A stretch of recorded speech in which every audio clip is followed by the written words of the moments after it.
अस्सलाम वालेकुम दोस्तों, सॉफ्ट सीरियल मोहब्बत जे मार्ग ॾे ईंदड़ नई एपिसोड में छा थींदो ऐं छा थियण वारो आहे इन जी तफ़सील ॼाणण लाइ जेकॾहिं असांजे चैनल ते नवां आहियो त महिरबानी करे सब्सक्राइब कंदा।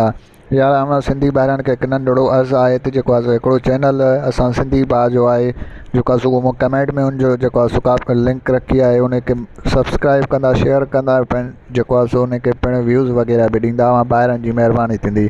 दोस्तों हाणे हलूं था ड्रामे जी तफ़सीलात जी तरफ़।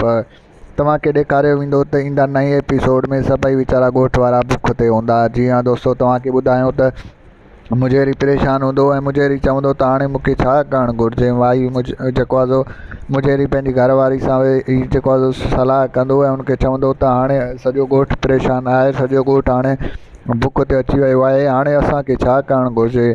ऐं तंहिंखां पोइ सॼे ॻोठ वारा हिकु वेही करे जेको आहे सो हिकु फ़ैसिलो कंदा ऐं फ़ैसिलो इहो कंदा त जेको आहे ॻोठ जे नौजवाननि खे शहर मोकिलींदा ऐं हुतां जेको आहे हू कमाए ईंदा। उन खां पोइ जेको आहे ॻोठ वारा जेको आहे खाईंदा ऐं ख़ुशि ज़िंदगी गुज़ारींदा।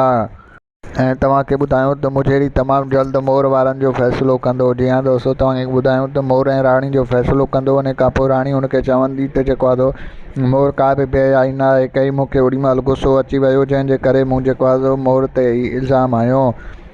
तंहिंखां पोइ मुझेरी हुनखे बाइज़त भरी कंदो ऐं उनखे ॻोठ में रहण जी इजाज़त ॾींदो ऐं सभई ॻोठ वारा उन सां पोइ जेको आहे ख़ुशी सां रहंदा।